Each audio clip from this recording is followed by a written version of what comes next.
Well, look, the government have been in government now for 12 years. Boris Johnson and Priti Patel have been in charge of this issue now for nearly 3 years. And even in that 3 years that they've been in charge, the number of small boat crossings coming from across the Channel has gone up tenfold.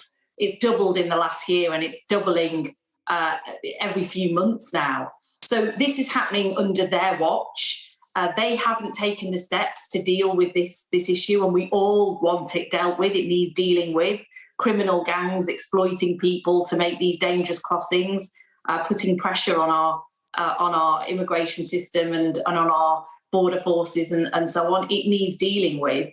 But the steps that the government could have made over recent months and years, they haven't done so.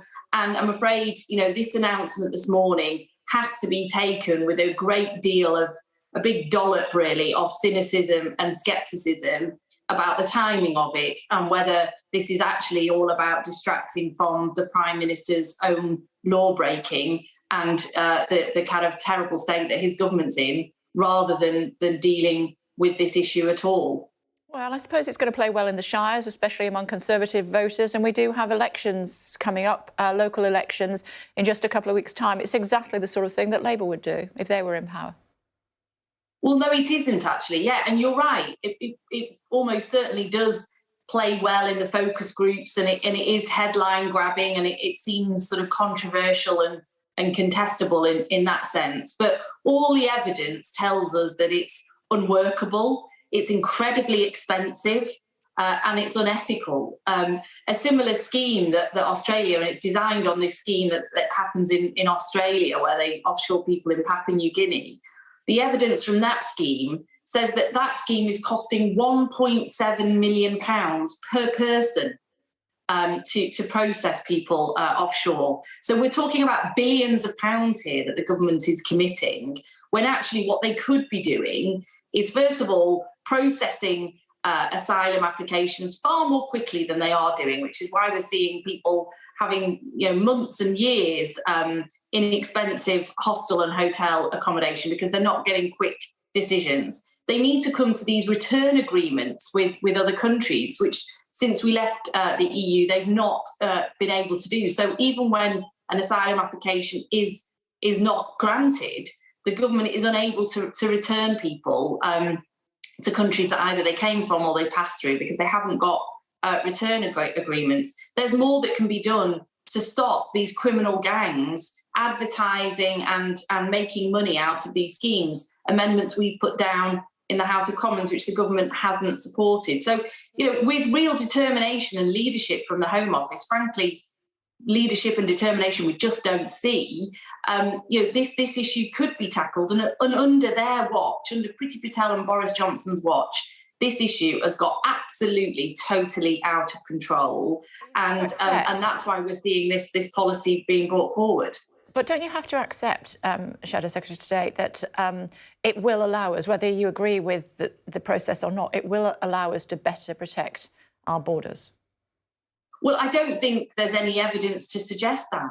It's not going to put people, people are being exploited by criminal gangs. They're being promised the earth. They're being promised a life. They're being promised a route into this country that doesn't exist. People aren't knowingly paying lots of money to put their own lives at risk on a small boat to just then be kind of locked up in a hostel for many, many months.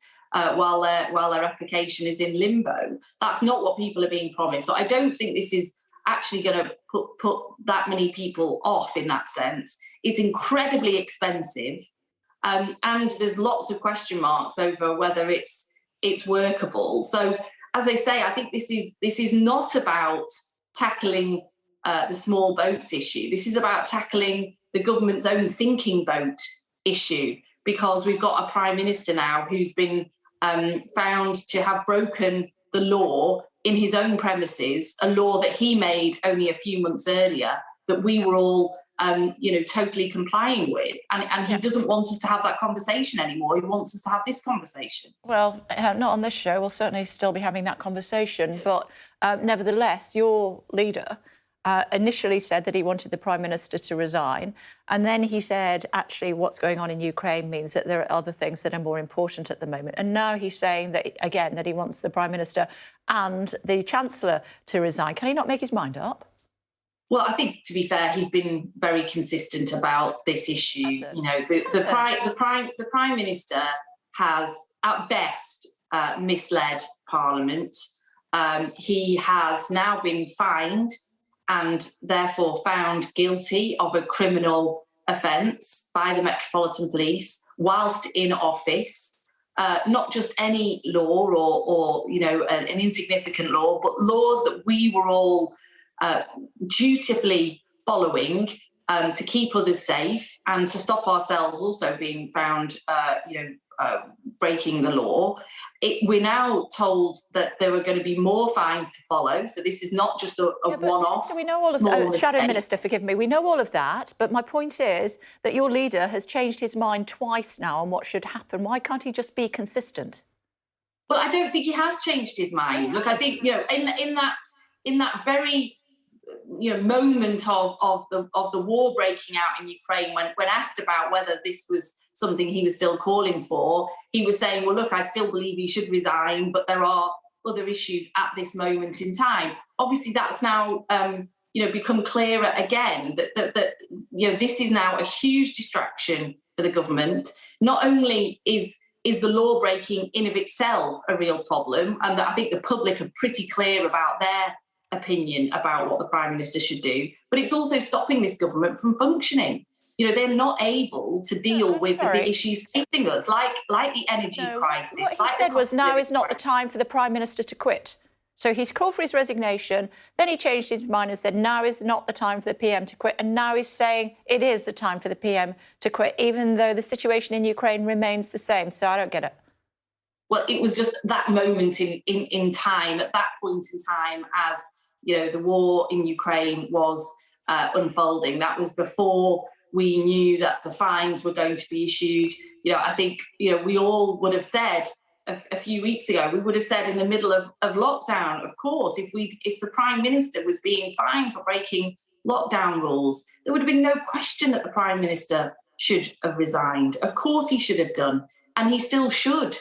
And we're going to see more fines coming, and I think it makes his position completely untenable. And we are facing a big crisis in Ukraine, and we are facing a big crisis at home with people not able to put food on the table or to heat their homes. And what they need is a government proactively supporting them, providing relief in meeting those bills. And we're not able to see that because we've got a government that's completely dysfunctional, a government and a Prime Minister trying to save their own skin the whole time. And that's why we do urgently need a change of leadership, I'm afraid.